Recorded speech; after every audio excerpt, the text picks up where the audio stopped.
जय माता दी। आइए आज हम दुर्गा कवच का पाठ शुरू करते हैं। दुर्गा कवच सुनने मात्र से हमारे हर अंगों की रक्षा माँ भगवती स्वयं करती हैं। वो हमें विषम परिस्थितियों में भी हर तरह से बचाती हैं। तो शुरू करते हैं दुर्गा कवचम। ओम चंडिका देवी आपको नमस्कार हो। मार्कंडे जी ने कहा, पितामह, जो इस संसार में परम गोपनीय तथा मनुष्य को सब प्रकार से रक्षा करने वाला है और जो अब तक आपने दूसरे किसी के सामने प्रकट न किया हो, ऐसा कोई साधन बताइए। तब ब्रह्मा जी बोले, ब्राह्मण, ऐसा साधन तो एक देवी का कवच ही है, जो गोपनीय से भी परम गोपनीय, पवित्र तथा संपूर्ण प्राणियों को उपकार करने वाला है। महामुने, उसे श्रवण करो। 9 देवी की 9 मूर्तियाँ, जिन्हें 9 दुर्गा कहते हैं, उनके पृथक पृथक नाम भी बतलाए जाते हैं। पहला नाम शैलपुत्री है, दूसरी मूर्ति का नाम ब्रह्मचारिणी, तीसरी मूर्ति का नाम चंद्रघंटा, चौथी मूर्ति का नाम कुष्मांडा, 5वीं मूर्ति का नाम स्कंद माता देवी है, छठी मूर्ति का नाम कात्यायनी, 7वीं मूर्ति का नाम कालरात्रि और 8वीं मूर्ति का नाम महागौरी नाम से प्रसिद्ध है। 9वीं नवदुर्गा माँ को सिद्धदात्री कहा जाता है। ये सब नाम सर्वज्ञ महात्मा वेद भगवान के द्वारा ही प्रतिपादित हुए हैं। जो मनुष्य अग्नि में जल रहा हो, रणभूमि में शत्रुओं से घिर गया हो, विषम संकट परिस्थिति में फंस गया हो, उससे तथा इस प्रकार के भय से आतुर होकर जो भगवती दुर्गा की शरण में प्राप्त हुए हों, उनका कभी कोई अमंगल नहीं होता। यदि युद्ध के समय, संकट के समय पड़ने पर भी उनके ऊपर कोई विपत्ति नहीं दिखाई देती, उन्हें शोक, दुख और भय की प्राप्ति भी नहीं होती।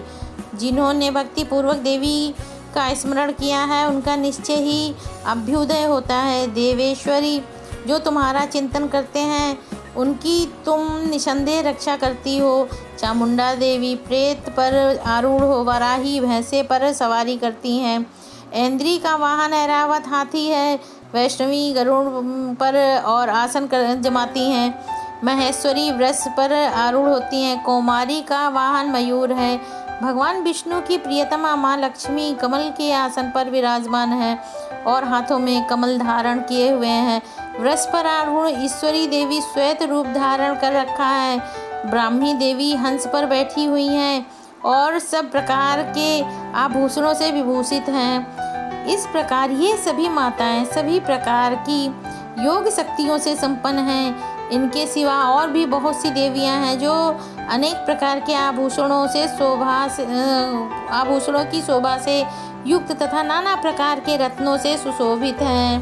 ये देवियां संपूर्ण देवियां क्रोध में भरी हुई हैं और भक्तों की रक्षा के लिए रथ पर बैठी दिखाई देती हैं। ये शंख, चक्र, गदा, शक्ति, हल और मूसल, खेटक, उत्तम सारंग, धनुष आदि अस्त्र शस्त्र अपने हाथों में धारण करती हैं। दैत्यों के शरीर का नाश करना, भक्तों का अभयदान देना और देवताओं का कल्याण करना, यही उनके शस्त्र का धारण करने का उद्देश्य है।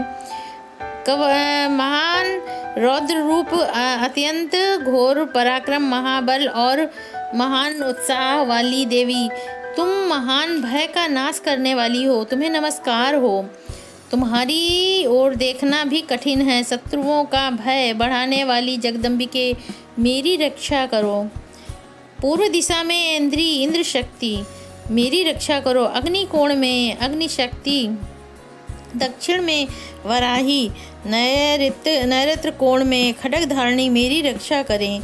पश्चिम दिशा में वारुणी और वायव्य कोण में मृग पर सवारी करने वाली देवी, मेरी रक्षा करें। उत्तर दिशा में कौमारी और ईशान कोण में शूल धारणी, मेरी रक्षा करें। ब्रह्माणी, तुम ऊपर की ओर से मेरी रक्षा करो और वैष्णवी देवी नीचे की ओर से मेरी रक्षा करें। इसी प्रकार 100 को अपना वाहन बनाने वाली चामुंडा देवी 10 दिशाओं में मेरी रक्षा करें। जया आगे से और विजया पीछे से मेरी रक्षा करें। वाम भाग में वाम भाग में अजिता और दक्षिण भाग में अपराजिता रक्षा करें। उद्योतिनी शिखा की रक्षा करें। उमा मेरे मस्तक पर विराजमान होकर रक्षा करें। ललाट में मालाधारी रक्षा करें। और यशस्विनी देवी मेरी भवों का संरक्षण करें। भवों के मध्य भाग में त्रिनेत्रा और नथुनों की घंटा देवी रक्षा करें। दोनों नेत्रों के मध्य भाग में शंखिनी और कानों में द्वारवासिनी रक्षा करें। कालिका देवी कपोलों तथा भगवती शाकंभरी कानों के मूल भाग की रक्षा करें। नासिका में सुगंधा और ऊपर के होंठ में चर्चिका देवी रक्षा करें। नीचे के होठों में अमृत कला तथा जिह्वा में सरस्वती देवी मेरी रक्षा करें। कौमारी दांतों की तथा चंडिका कंठ प्रदेश की रक्षा करें। और चित्रघंटा गले की घाटी की और महामाया तालु में रहकर रक्षा करें। कामाक्षी ठोड़ी की और सर्वमंगला देवी मेरी वाणी की रक्षा करें। भद्रकाली ग्रीवा और धनुर्धरी पृष्ठभाग मेरुदंड में मेरी रक्षा करें। कंठ के बाहरी भाग में नील ग्रीवा और कंठ की नली में नलकुबरी रक्षा करें। दोनों कंधों में खड्गनी और मेरी दोनों भुजाओं को वज्रधारणी रक्षा करें। दोनों हाथों में दंडिनी और अंगुलियों में अंबिका मेरी रक्षा करें। शूलेश्वरी नखों की रक्षा करें। कुलेश्वरी कुक्षी पेट में रहकर रक्षा करें। महादेवी दोनों स्तनों और शोक विनाशिनी मन की रक्षा करें। ललिता देवी हृदय में और शूलधारणी उदर में रहकर रक्षा करें। नाभि में कामिनी और गुह भाग में गुहेश्वरी रक्षा करें। पूतना और कामिका लिंग की और महिष वाहिनी गुदा के भाग की रक्षा करें। भगवती कटि भाग में और विंध्यवासिनी घुटनों की रक्षा करें। संपूर्ण कामनाओं को देने वाली माँ महाबला देवी दोनों पिंडलियों की रक्षा करें। नारसिंही दोनों घुटियों की रक्षा करें। और तेजस्वी देवी दोनों चरणों के पृष्ठभाग की रक्षा करें। श्री देवी पैरों की उंगलियों में तथा तलवासिनी पैरों की तलुओं में रहकर मेरी रक्षा करें। अपनी दाढ़ों के कारण भयंकर दिखने वाली दंद्रष्टा कराली देवी नखों की ओर ऊर्ध्वकेशिनी देवी केशों की रक्षा करे। रोमावली के छिद्रों में कौबेरी और त्वचा की वागीश्वरी रक्षा करें। पार्वती देवी रक्त मज्जा वसा मांस हड्डी और मेदक की रक्षा करें। आंतों की कालरात्रि और पित्त की मुकुटेश्वरी रक्षा करें। मूलाधार और कमल केशों में पद्मावती और कफ में चूड़ामणि देवी स्थित होकर रक्षा करें। नख के तेज की ज्वालामुखी रक्षा करें। जिसका किसी भी अस्त्र से भेदन न हो सकता हो वह अभेद्या देवी शरीर के समस्त संधियों में रहकर रक्षा करें। ब्रह्माणी आप मेरे वीर की रक्षा करें। छतेश्वरी छाया की तथा धर्म धारणी मेरे अहंकार और मन बुद्धि की रक्षा करें। हाथ में वज्र धारण करने वाली वज्रहस्ता देवी मेरे प्राण अपान व्यान उदान और समान वायु की रक्षा करें। कल्याण से शोभित होने वाली भगवती कल्याण शोभना मेरे प्राण की रक्षा करें। रस रूप गंध शब्द और स्पर्श इन विषयों का अनुभव करते समय योगिनी देवी रक्षा करें तथा सत्व गुण रजोगुण और तमोगुण की रक्षा सदा नारायणी देवी करें। वाराही आयु की रक्षा करें। वैष्णवी धर्म की रक्षा करें तथा चक्र धारण करने वाली देवी यश कीर्ति लक्ष्मी धन और विद्या की रक्षा करें।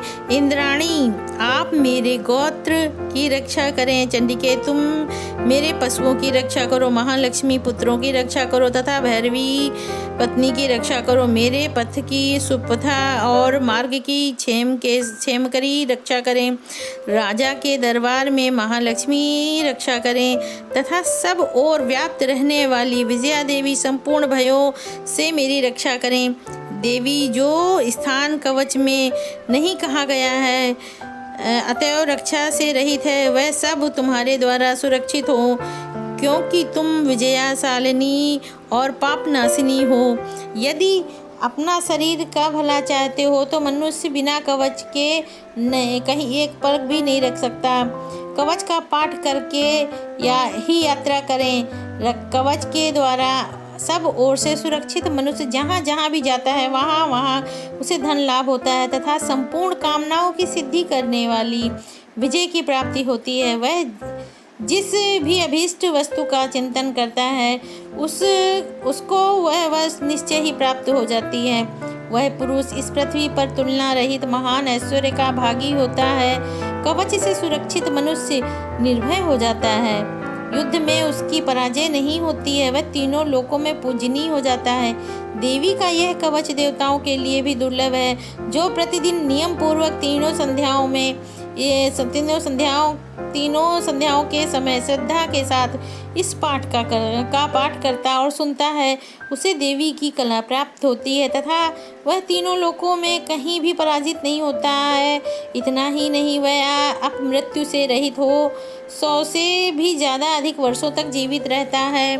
मकरी, चेचक और कोढ़ आदि उसकी संपूर्ण व्याधियां नष्ट हो जाती हैं। कनेर, भांग, अफीम, धतूरे आदि का स्थावर विष, सांप और बिच्छू आदि के काटने से भी चढ़ा हुआ जंगम विष भी तथा अहिफेन और तेल के संयोग आदि से बनने वाला कृत्रिम विष, ये सभी प्रकार के विष दूर हो जाते हैं। उनका कोई असर नहीं पड़ता। इस पृथ्वी पर मारण, मोहन आदि जितने अभिचारिक प्रयोग होते हैं तथा इस प्रकार के जितने भी मंत्र यंत्र होते हैं, वे सब इस कवच को हृदय में धारण कर लेने पर उस मनुष्य को देखते ही नष्ट हो जाते हैं। यही नहीं, पृथ्वी पर विचरने वाले ग्राम देवता, आकाशचारी देव, विशेष जल के संबंध से प्रकट होने वाले गण, उपदेश मात्र से सिद्ध होने वाले निम्न कोटि के देवता, अपने जन्म के साथ प्रकट होने वाले देवता, कुल देवता, कंठमाला आदि डाकिनी, साकिनी, अंतरिक्ष में विचरने वाली अत्यंत बलवती भयानक डाकिनी, ग्रह, भूत, पिशाच, यक्ष, गंधर्व, राक्षस, ब्रह्म राक्षस, बेताल, कुष्मांड और भैरव आदि अनिष्ट कारक देवता भी हृदय में कवच का धारण किए रहने पर उस मनुष्य की ओर देखते भी नहीं हैं, दूर ही भागते हैं। कवचधारी पुरुष को राजा के समान वृद्धि प्राप्त होती है। यह कवच मनुष्य के तेज की वृद्धि करने वाला और उत्तम है। कवच का पाठ करने वाला पुरुष अपनी कीर्ति से विभूषित भूतल पर अपने सुयश के साथ साथ वृद्धि को प्राप्त होता है। जो पहले कवच का पाठ करके उसके बाद सप्तशती चंडिका का पाठ करता है, उसकी जब तक वन, पर्वत और काननों सहित यह पृथ्वी टिकी रहती है, तब तक वह यहाँ पुत्र पौत्र आदि संतान परंपरा बनी रहती है। फिर देह का अंत होने पर वह पुरुष भगवती महामाया के प्रसाद से उस नित्य परम पद को प्राप्त होता है, जो देवताओं के लिए भी दुर्लभ है। वह सुंदर दिव्य रूप धारण करता है और कल्याणमय शिव के साथ आनंद का भागी बनता है। तो बोलिए जय माता दी। ये दुर्गा कवच अब समाप्त हुआ।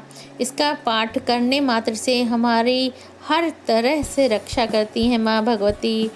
जय माता दी।